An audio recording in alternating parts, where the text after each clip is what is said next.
I remember the exact sound the pen made when my life began to collapse. People think tragedy arrives with noise, shouting, chaos, or the sound of weeping. Mine came quietly. It came in the soft scratching sound of ink moving across government paper. Scratch, scratch, scratch. That was the sound of me signing my own daughter's death sentence. The courtroom was so silent I could hear fabric shifting when people breathed. Even the air felt heavy. No one moved, no one spoke. They were waiting for me, the respected judge, the defender of Islam, the man known for firmness without emotion. I had signed hundreds of rulings before. Theft, fraud, moral crimes. I never hesitated, never doubted, never lost sleep. But that day my hand did something it had never done before. It trembled, slightly, just enough that I noticed. But I tightened my grip on the pen so no one else would see. A judge cannot appear weak, especially not in a case like this. I told myself I was just tired. Too many hearings, too much responsibility, too many years carrying the expectations of scholars and clerics. That is what I told myself. But the truth is, something inside me was resisting. Something deep inside my chest was screaming for me to stop. I ignored it. The chief cleric beside me leaned slightly toward me and whispered, "Proceed, Judge Abdullah." His voice was calm, certain, confident, the kind of confidence I had built my life on. I nodded without speaking. My mouth had gone dry. Finally, I forced myself to look up. She was standing between two gods. My daughter, my little girl, the child I once carried on my shoulders. The girl who used to bring me tea while I studied religious law. The one who used to wait at the door every evening just to say, "Welcome home, Baba." She looked smaller than I remembered, but she did not look broken. That was the first thing that disturbed me. She was not crying, not shaking, not begging. I had seen grown men collapse under less serious accusations, but she stood there with a calm expression I could not understand. Our eyes met. For one dangerous second I forgot I was a judge. I was just a father. I saw her as a child again, running through our home laughing. Then her lips moved slightly, barely a whisper, only meant for me. "I love you, Baba." My chest tightened like something invisible had grabbed my heart. I looked down immediately. Law must not see emotion. That is what I had been taught since childhood. Justice requires distance. Distance requires hardness. Hardness requires sacrifice. That is what my father used to say. I began reading the ruling, but my voice did not feel like my own. It sounded like I was listening to another man speak through my mouth. After review of testimony and evidence, each word felt heavy, and refusal to recant the crime of apostasy. My throat tightened, but I continued. "This court finds the accused guilty." I paused, just for a second. No one else would have noticed, but inside me something cracked. I finished the ruling without looking at her again. I could not. If I looked again, I might have failed. Instead, I signed. Scratch, scratch, scratch. When the pen left the paper, I felt something leave me too, something I would never get back. I expected screaming. I expected tears. Instead, she spoke softly, but calmly, with a strange kindness that confused me. "One day you will know who Jesus really is." Anger rose inside me immediately. Jesus again, always Jesus, the foreign prophet, the Christian corruption, the lies that had poisoned her thinking. I kept my face cold. I gave no response. The guards began leading her away. Then she said the words that would follow me into every silent moment afterward. "I forgive you, Baba. Forgive me. I was the one upholding truth. I was the one protecting God's law. Why would she forgive me?" I pushed the thought away as I left the courtroom. That night I did not sleep. I lay awake staring into darkness while her words repeated again and again in my mind. "I forgive you. I forgive you. I forgive you." Around the middle of the night, I went to the bathroom and looked at myself in the mirror. For the first time in decades, I did not see certainty in my own eyes. I saw fear, Not fear of people, something deeper.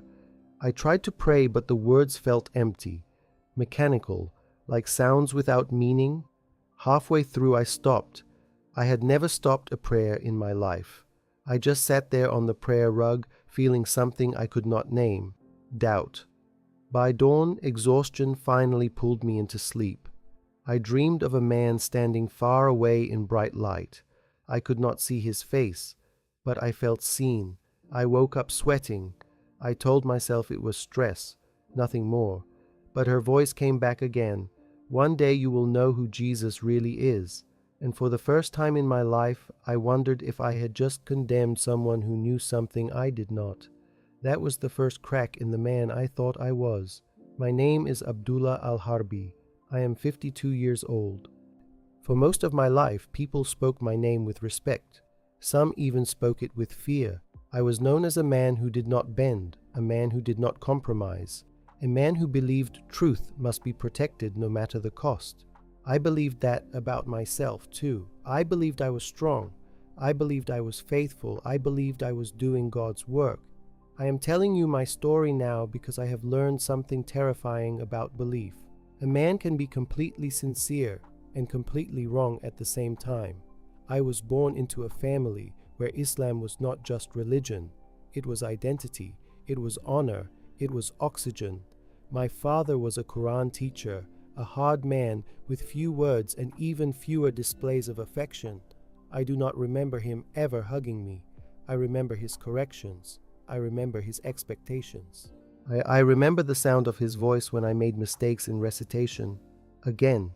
That word defined my childhood. Again, again, again. Memorize again, recite again, correct again. I had memorized the entire Quran before I was 13. People praised my discipline. Scholars told my father I would become a great defender of the faith.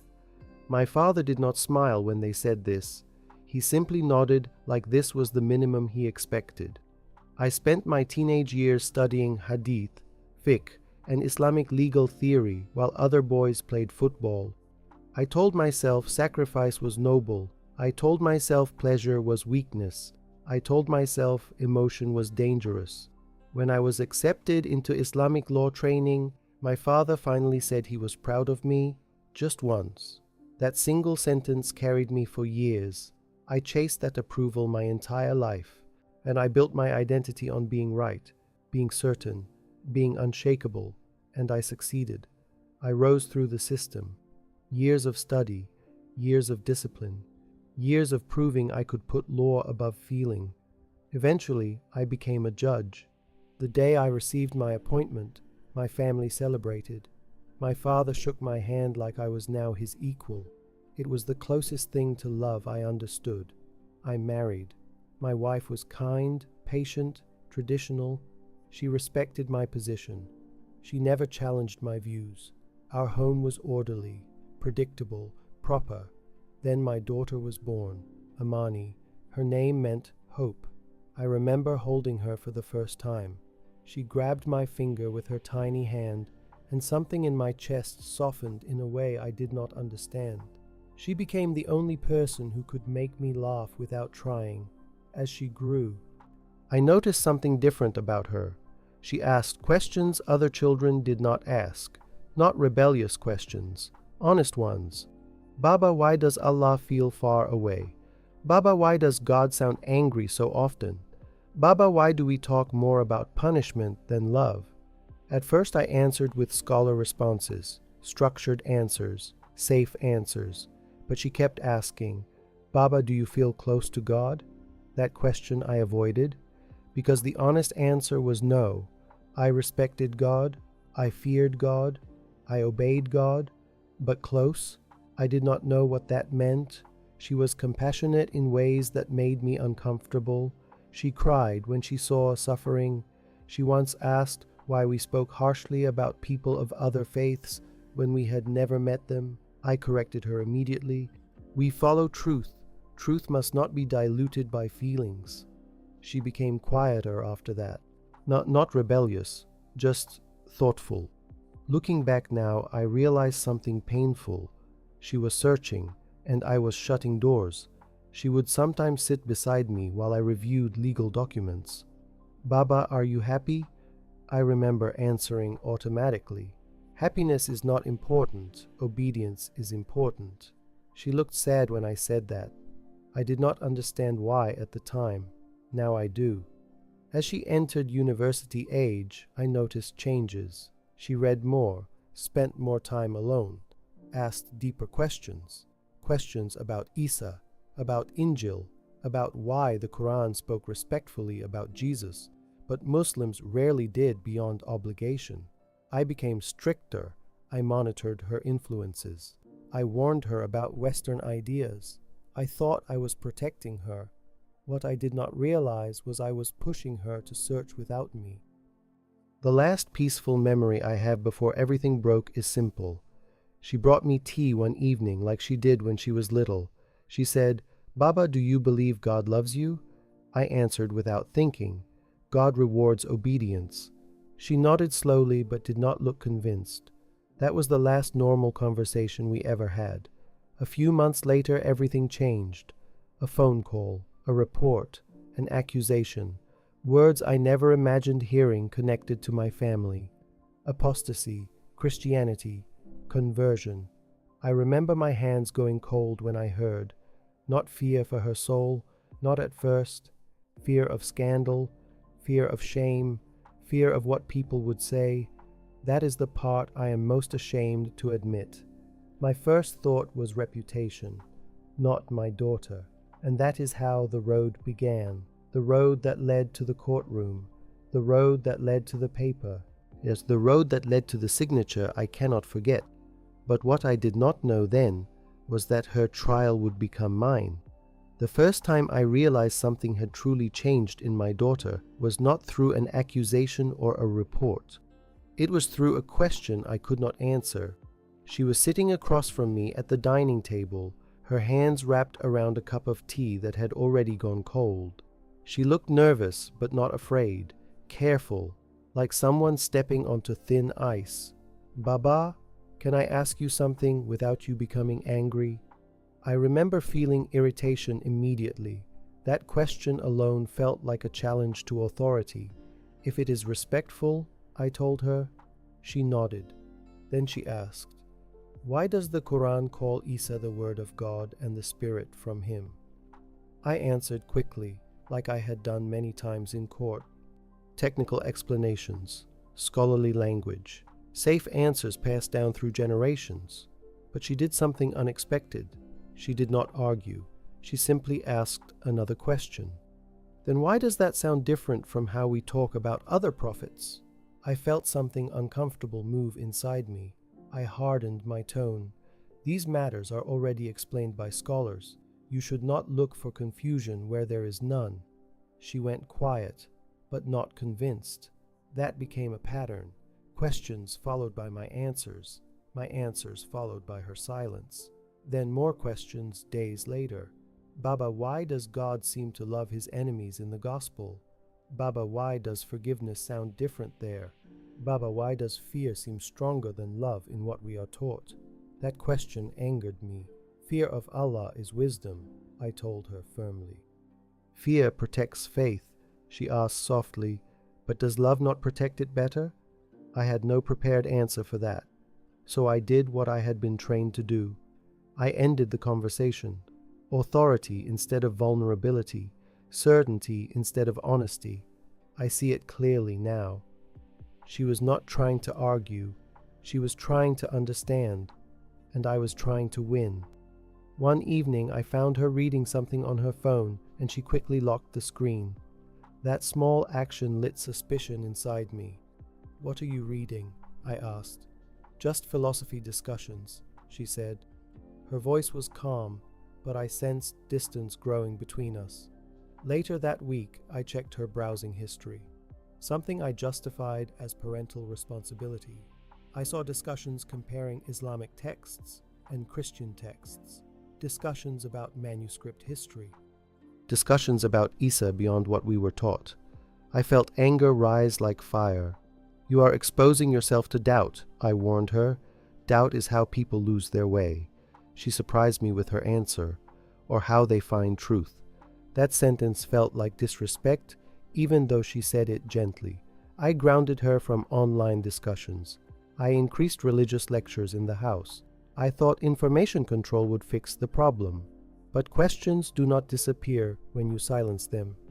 They grow in silence. One night she asked something that stayed with me long after. "Baba, have you ever questioned what you believe?" I answered immediately, "No. Certainty is strength." She asked quietly, "Or is it safety?" That question followed me longer than I admitted, because deep inside I knew something I had never said aloud. And I had never allowed myself to question anything, not because I had examined everything, but because I was afraid of what questions might cost me. She once asked, "If something were true but dangerous to believe, would you still want to know?" I answered, like a judge, "Truth and Islam are the same thing." She asked, "But what if someone believes that sincerely and is still wrong?" I ended the discussion immediately, but that night I could not stop thinking about it. That was the beginning of something I refused to admit. Her questions did not just challenge Islam. They challenged me, my identity, my certainty, my entire life structure, and I responded the only way I knew how. I became stricter, more controlling, more defensive. I see now I was not defending God, I was defending my fear. If you are listening to my story right now, maybe you understand what it feels like to be afraid of asking questions. Maybe you know what it feels like to feel trapped between truth and safety. If stories like mine matter, if voices like mine need to be heard, then help them be heard. Share stories like this. Support spaces where people can speak honestly, because silence is where fear grows strongest. I wish someone had told me that earlier. I returned to confronting her questions with authority, but inside something had started, a small disturbance, a quiet discomfort, the kind that does not go away. Then came the day I discovered she was no longer just asking questions. She had found answers, and those answers would destroy the world I thought I controlled. I did not find out about her conversion from her. That is something that still hurts me when I think about it. That a father should hear important truths from his child, not from strangers.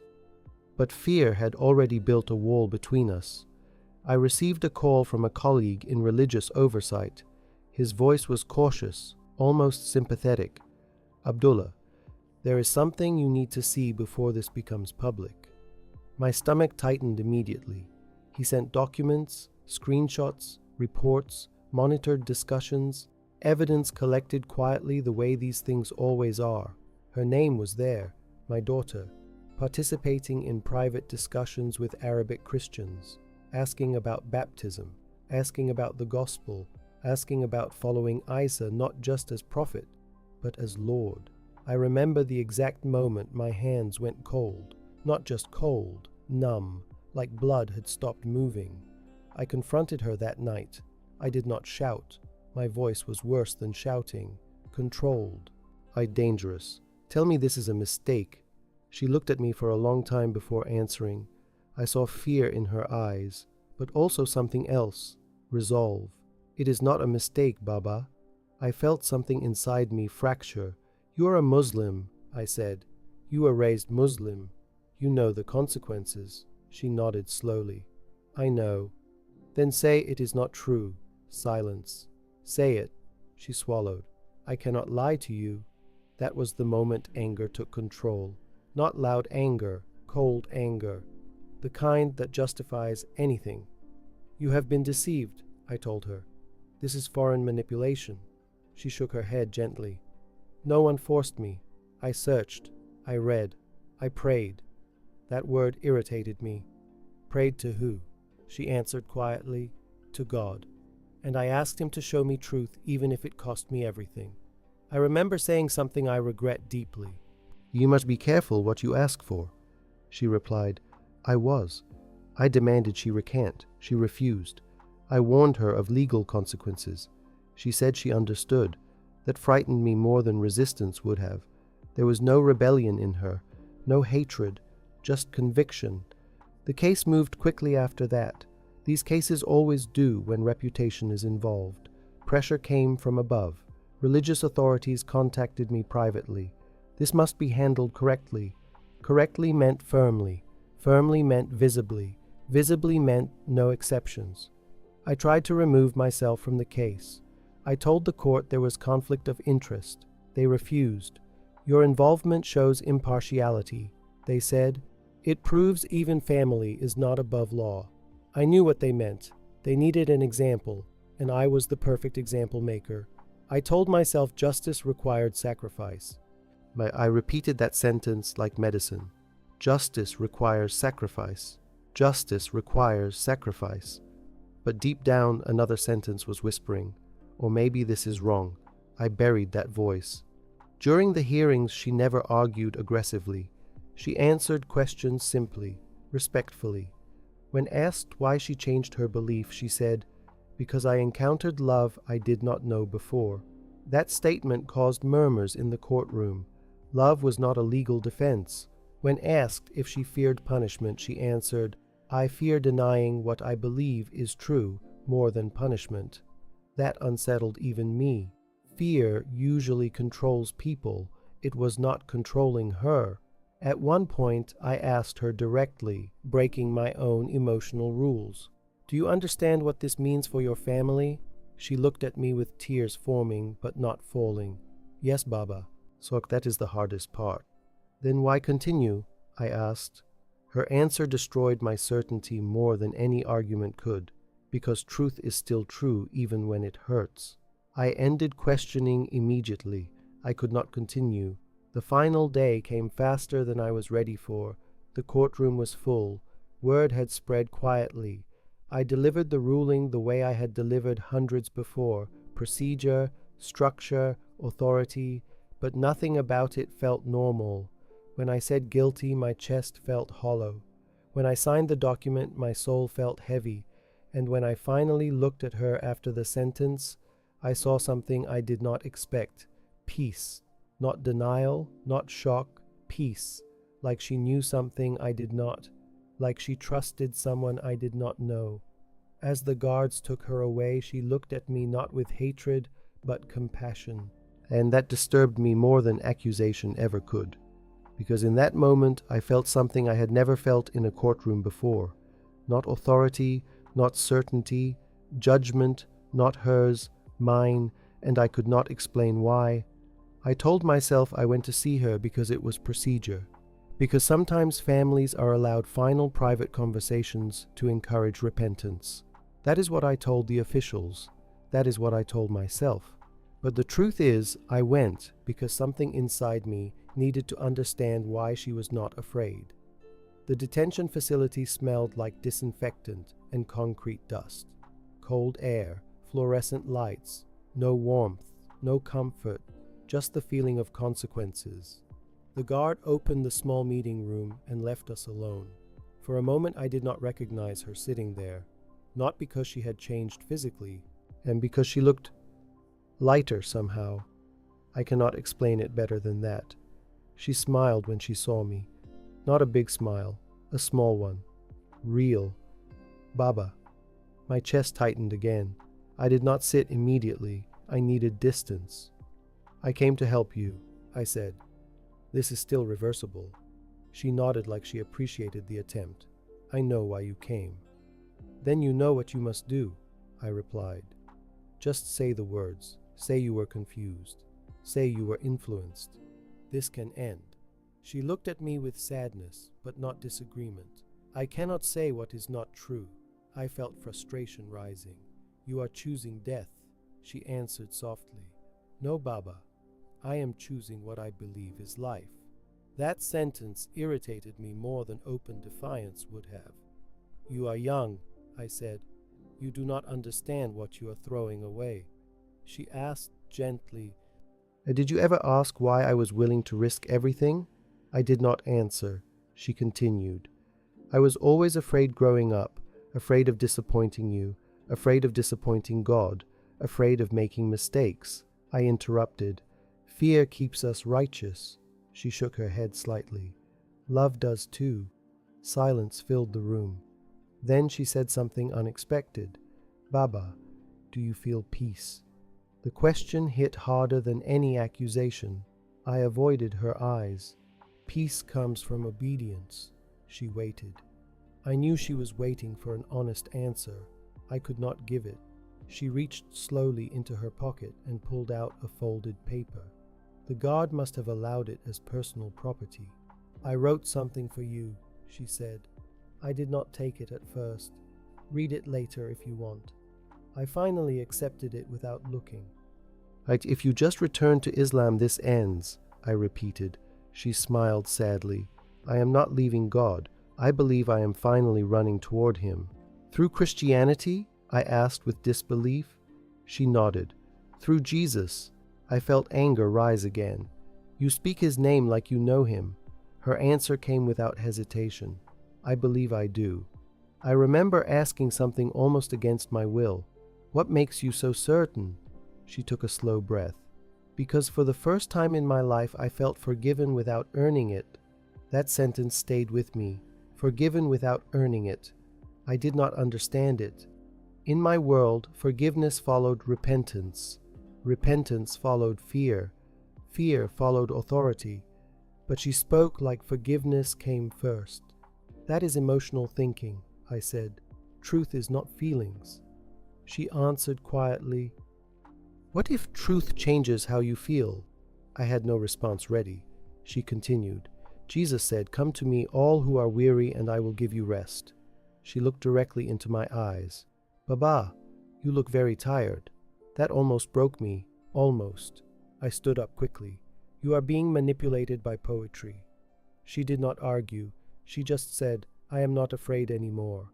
That sentence terrified me more than rebellion would have, because I realized something in that moment. Fear had controlled my entire life, and it was not controlling her anymore. As I turned to leave, she spoke again. I do not hate you. I stopped, but did not turn around. I know you believe you are doing right. My throat tightened. Then she said the words that followed me into every quiet moment afterward. I forgive you. I forced myself to keep walking. At the door, she said one last thing. If you ever want to understand, just read the gospel once, not as a judge, just as my father. I left without answering. That night, my body betrayed me. Around midnight, my heart started racing for no reason. My breathing became shallow. My hands shook. I thought I was dying. I had never experienced panic before. Judges do not panic. I sat on the edge of my bed trying to breathe while one thought repeated, What if she is not afraid because she believes something real? I pushed the thought away, but another followed. What if I am the one who is afraid? I did not sleep that night. Just before dawn, as exhaustion pulled at me, I heard her voice again in my memory, asking one simple question, Father, why are you afraid of truth? And I had no answer. After that meeting, I told myself I would prove her wrong. But that became my new private mission. Not as a father, as a scholar, as a judge. I would examine Christianity the way I examined legal arguments. I would expose its weaknesses. I would show myself that she had been deceived. That is what I told myself when I began searching, but there was something different about this investigation. I was afraid someone might discover I was doing it. That alone disturbed me. Why should truth fear examination?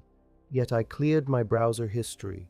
I used private search settings. I searched late at night, like a criminal hiding evidence. The first things I read were Muslim scholarly responses to Christianity, familiar territory, safe territory. But then I forced myself to read the other side, Christian explanations, historical discussions, manuscript debates. I expected foolish arguments. And instead I found things I did not expect. Questions about Quranic compilation history. Discussions of variant readings I had always been told did not exist. I felt irritation, defensive thoughts, yet I kept reading, not because I wanted to believe them, because I needed to defeat them. One night, after an hour of hesitation, I did something that would have once terrified me. I downloaded a Bible app. My finger hovered over the screen before pressing install. I remember thinking, if anyone saw this, they would question everything about me. When it finished downloading, I did not open it immediately. I just stared at the icon, like it might expose me just by existing. Finally, I opened it. I did not know where to begin, so I searched for the passages she mentioned. The Sermon on the Mount. I expected corruption, and instead I found something I could not easily dismiss. Blessed are the merciful. Love your enemies. Pray for those who persecute you. If someone strikes you, turn the other cheek. I felt resistance rising inside me. This sounded dangerous. Not politically dangerous, personally dangerous. This was not about power. This was about surrender, about humility, about mercy without transaction. I closed the app. My chest felt tight. Why did this disturb me? I told myself it was emotional manipulation, idealistic teaching not suited for real law, yet I reopened it the next night, and the next. I began comparing what I read with what I had always taught, law versus grace, fear versus love, obligation versus relationship. I began noticing something uncomfortable. My entire religious life had been built on performance, do enough, obey enough, fear enough. But these words spoke about something else, transformation of the heart. I did not like that idea. A transformed heart cannot be measured, cannot be controlled. Around this time, my behavior began changing in ways others noticed. A colleague asked if I was sleeping well. I lied. Another asked why I seemed distracted. I blamed workload. Inside, I was becoming divided, part of me building arguments, part of me asking questions I had never allowed before. At night, I sometimes imagined her sitting calmly in that detention room, peaceful, certain. That image bothered me more than anything I read, because whatever she believed, it was giving her something I did not have. One evening, after reading for hours, I finally fell asleep at my desk. And that is when the first dream came clearly. I was standing in a wide, empty place, and no buildings, no sound, just stillness. Far ahead, I saw a man dressed in white.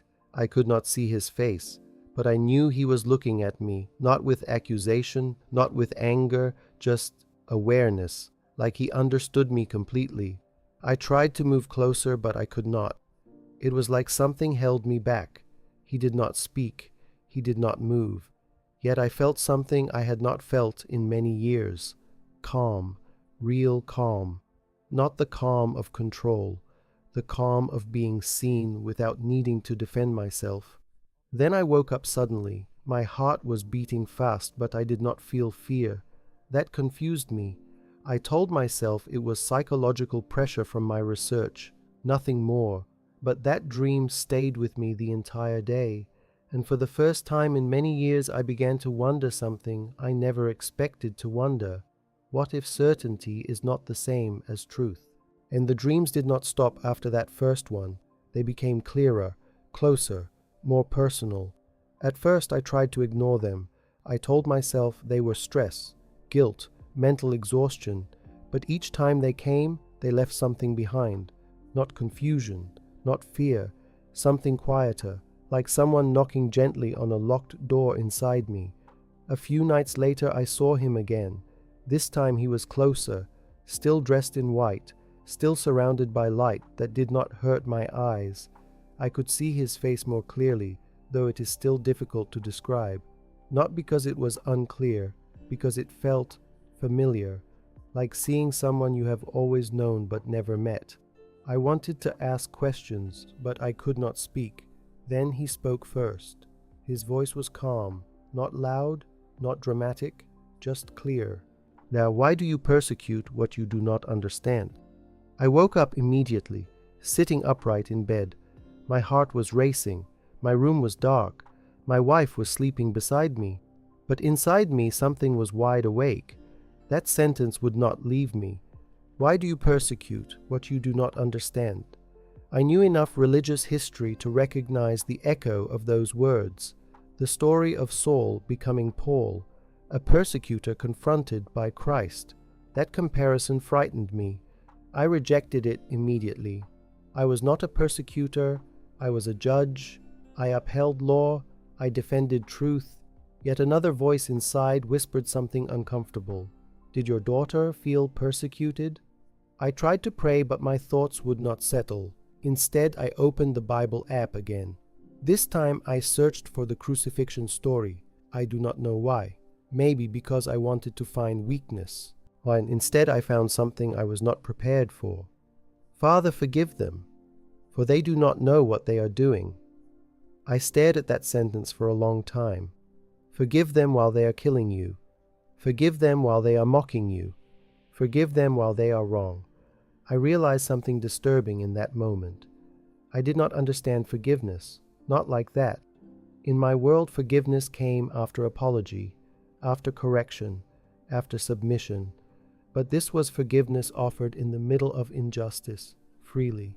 That idea followed me through the day. I remembered my daughter's words again. I forgive you, Baba. Why would she say that unless she believed it deeply? Another memory came back.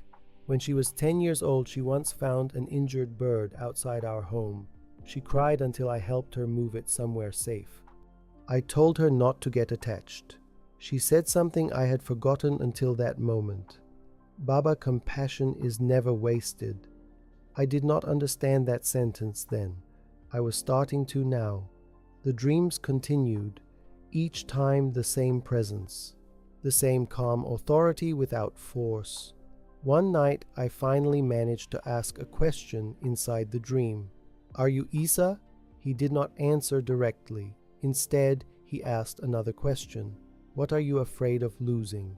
I woke up before I could answer, but I already knew the answer. Everything: reputation, position, family respect, identity, safety, control. I began noticing something else during this time, how empty my accomplishments suddenly felt. 30 years of rulings, respect, titles. Yet alone at night, I felt hollow. I remembered something else my daughter once asked. But Baba, do you ever feel known? I had dismissed the question then. Now it returned, because in those dreams I felt known in a way I could not explain, not judged, known. That difference disturbed me. I began reading more of the Gospels, slowly, carefully, almost secretly even from myself. I read about grace, about mercy, about transformation, not just obedience. Something inside me began to weaken, not my intelligence, my defenses. One night after reading for hours, I closed my eyes and admitted something I had never admitted before. I did not know how to forgive, not others, not myself. That realization hit harder than any argument, because I realized something painful. I had spent my life measuring others by law and myself by achievement, but I had never felt clean inside, never felt finished, never felt enough. And for the first time in 52 years, I began to wonder if forgiveness was something I needed too. Not as a judge, as a man. I thought I could keep my questions private. I believed I could investigate quietly, reach conclusions silently, and nothing in my external life would change. I was wrong. Truth has a way of demanding visibility. It began with small changes in how people looked at me. Conversations stopping when I entered rooms. Colleagues becoming formal instead of relaxed. One afternoon I was called into a private office by a senior judicial administrator. His tone was polite but heavy. Abdullah, there are concerns. My stomach tightened. What concerns? He folded his hands carefully. Your recent internet activity has raised questions. My mouth went dry. I kept my face neutral. What activity? He studied me. Research outside expected theological boundaries. That was how they described it. Not curiosity, not study, boundaries. I answered carefully. A judge must understand arguments from all sides. He nodded slowly but did not look convinced. Be careful. Curiosity can be misunderstood. That was not advice. It was warning. After that meeting, the distance grew quickly. Friends I had known for years became cautious. One colleague who used to share meals with me began avoiding sitting beside me. Another told me quietly, people are talking. Protect yourself. protect yourself." Those words sounded familiar. They were the same kind of words I once used to keep my daughter safe from questions. Now I was hearing them about myself. At home, the pressure became more personal. My wife approached me one evening after dinner. Ma'am, her face showed worry I had never seen before. "Are the rumors true?" she asked softly. I felt irritation rise. "Rumors are always exaggerated," she pressed gently. "Are you reading Christian material?" Silence answered her question. Tears formed in her eyes. "Why would you risk everything after what happened with Amani?" That question pierced deeper than she knew. "Because I need to understand," I said quietly. She shook her head. "Understanding is dangerous." I almost answered without thinking. Truth should not be dangerous. But I stopped myself. She grabbed my hand. "Please stop. We have already lost enough." Lost enough. I knew she meant our daughter. I knew she meant reputation. I knew she meant stability. That night I lay awake, realizing something I had never fully understood before. This was exactly what my daughter experienced. And the slow isolation, the quiet warnings, the fear disguised as concern. For the first time I felt what she must have felt, alone in a crowded world. The internal battle became unbearable. One voice said, "Stop now, return to safety, close the questions, restore normal life." Another voice asked something harder. "If something is true, would you really choose comfort instead?" I began arguing with myself constantly, in the car, in the office, even during prayer. What is truth worth? What is safety worth? Which one defines a man? One afternoon, my younger brother visited unexpectedly. He did not waste time. "You are damaging our family name," he said directly. "After everything that happened, you should be more careful." I asked quietly. "More careful with what?" he answered. "Your thoughts." That sentence stayed with me long after he left. "I'm more careful with your thoughts." Can a man control what he sincerely questions, or only what he pretends to believe? The final pressure came from someone whose opinion once mattered deeply to me. A senior cleric who had mentored my early career requested a private meeting. His face showed disappointment before he even spoke. "I defended you," he said. "I told them you were strong." That word strong felt heavy now. "I'm still strong," I answered.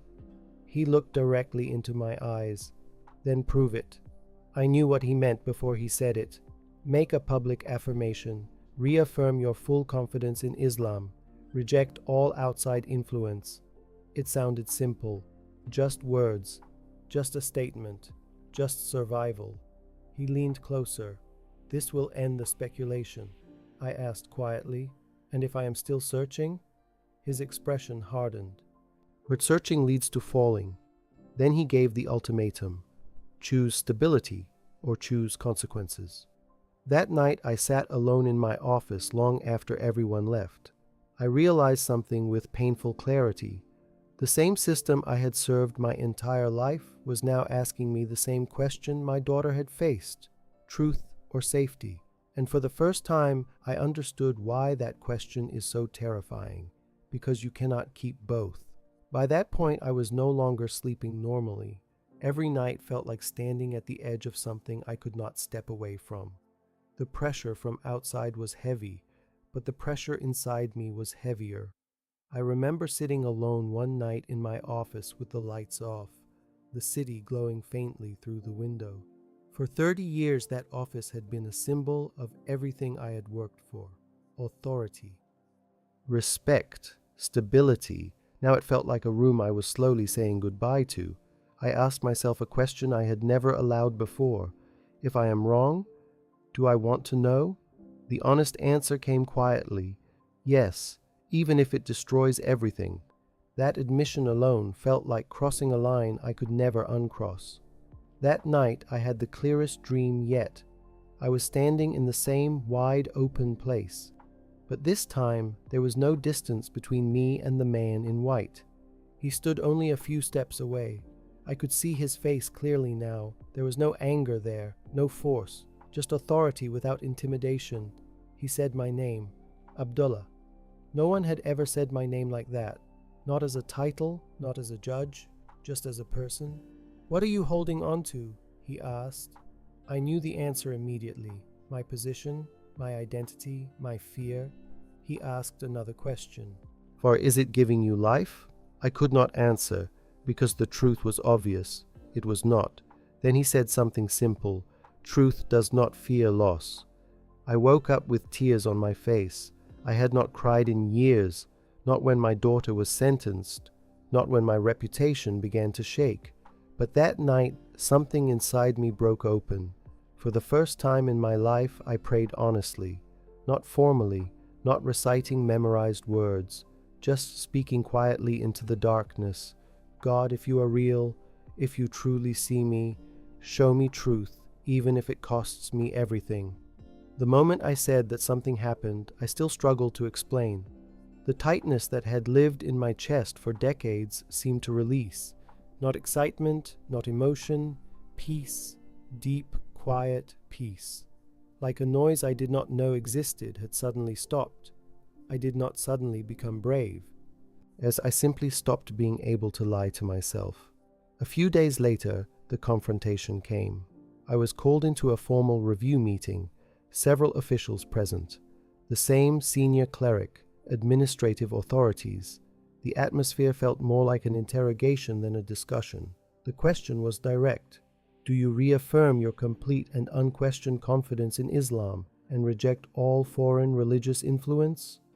The old version of me would have answered immediately, strongly, without hesitation. This time I paused, not dramatically, just honestly. I finally answered carefully, "I am still searching." The room became completely still. One of the officials leaned forward. That was not the question. I understood what they wanted. A declaration, a performance, a return to certainty. I could have said the words. And they would have saved everything. My position, my income, my security. All I had to do was pretend. But I remembered my daughter's voice. Truth is still true, even when it hurts. So I answered again, "I cannot say I have no questions." That was enough. The senior cleric looked at me with something between sadness and finality. "Then you cannot continue in your role."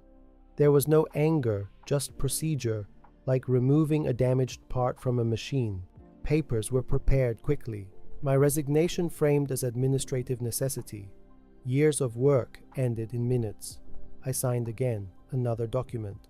This time not condemning someone else, ending my own career. When I left the building carrying a small box of personal items, no one stopped me. No one spoke to me. The same halls that once welcomed me now felt like a place I had never belonged. When I stepped outside, the sunlight felt different, not warmer, just unfamiliar.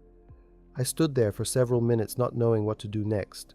I had no plan, no certainty, no title, just questions, and strangely, peace. For the first time since this began, I felt something unexpected. I had lost everything that defined me, but I no longer felt divided inside. And as I walked away from the courthouse for the last time, one thought came quietly into my mind. Now the real journey can begin. The first weeks after losing my position felt like living in a world where gravity had changed. Everything familiar was gone. My phone stopped ringing. Invitations stopped coming. Messages went unanswered. People who once sought my opinion now avoided even greeting me. I had known intellectually what social isolation looked like, and now I was living inside it. At home, the silence was different too. My wife remained respectful but distant. Conversations became practical instead of personal. Meals became quiet. One evening, she finally asked the question we were both avoiding. Was it worth it? I did not answer immediately, because I did not yet fully know. I had peace, but I also had loss. "I do not know yet," I said honestly. That answer did not comfort her. Financial uncertainty added another weight. For decades, my life had followed a predictable path. Salary, status, structure. Now there was none. I began simplifying everything. Fewer expenses, fewer expectations, more time alone than I had ever experienced. And in that silence, grief finally caught up with me. Not just grief for my career, for my daughter, for the conversations we would never have, for the years I spent correcting her instead of understanding her. I began rereading the small letter she had given me in detention. I had avoided it for weeks. When I finally opened it, my hands were shaking. Her handwriting was neat, careful, the way it had been since she was young. She wrote that she loved me, that she knew I believed I was doing right, that she prayed I would one day know peace instead of pressure. One line stopped me completely. I believe you love truth even when you are afraid of it. I had to stop reading for several minutes after that, because she had seen something in me I had never admitted. Around that time, I did something else quietly. I joined an online discussion group for Arabic Christians. Even typing my first message felt dangerous. I did not introduce myself fully, just questions, careful questions. I expected judgment. Instead, I received patience. People answered slowly, respectfully, no pressure, no debate tactics, just conversation. One man from another country wrote something simple to me. Faith is not a performance. It is a relationship. That sentence stayed with me. Relationship was not a word I had associated with God before. Obligation, yes. Fear, yes. Respect, yes. But relationship suggested something personal. Over time, I began attending online services anonymously, listening more than participating. Hearing worship instead of legal instruction felt strange at first, but I noticed something consistent: gratitude, not fear-driven obedience. Gratitude. I found myself reading more of the gospel, this time not as investigation, as someone searching for understanding. The story of the prodigal son affected me deeply. And a father running toward a returning child, not demanding payment, not demanding proof, just welcoming. I remember thinking I had never imagined God like that, and then another painful thought followed. Had my daughter hoped I would be like that too? One evening during an online meeting, someone read a verse, "Perfect love casts out fear." I sat with that sentence long after the meeting ended. My entire life had been built on managing fear, fear of failure, fear of dishonor, fear of being wrong. What would a life built on love instead even look like?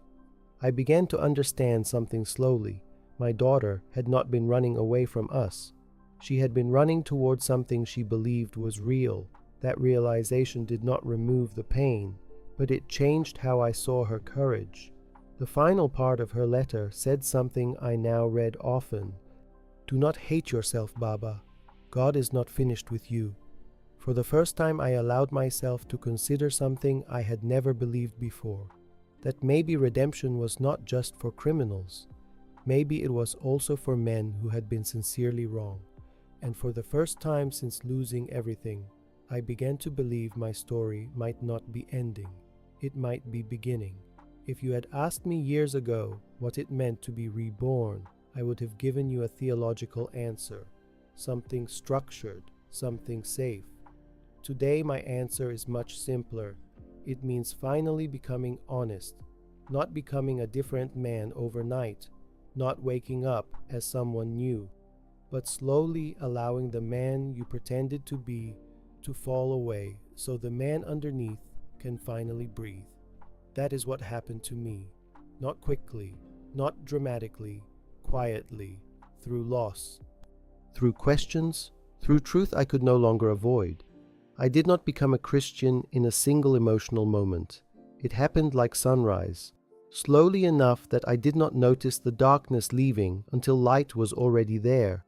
Months after losing my position, I was invited to meet a small group of believers quietly, not in a church building, in a private home, discreet, careful. I remember sitting in that room feeling like I did not belong there, a former judge among people with no titles. No hierarchy, just faith. One man poured tea. Another asked my story but did not pressure me. When they prayed, they spoke to God like He was listening. Not distant, not abstract, personal. That was still new to me. At one point, they asked if I wanted prayer. I hesitated. Then I nodded. No ceremony, no performance, and just simple words asking God to bring healing to a tired heart. I did not feel electricity. I did not see visions, but I felt something deeper, acceptance without evaluation. Later, I made the decision quietly, not for anyone else, for truth. I said aloud what I had come to believe, that I believed Jesus was more than a prophet, that I believed his mercy was real, that I believed forgiveness was a gift, not a wage. Saying those words did not feel like betrayal, it felt like relief.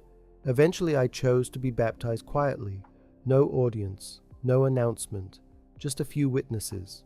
When I came out of that water, I did not feel powerful. I felt clean. That is the only word that fits. Clean in a way achievement had never given me. One of the hardest parts afterward was learning to forgive myself.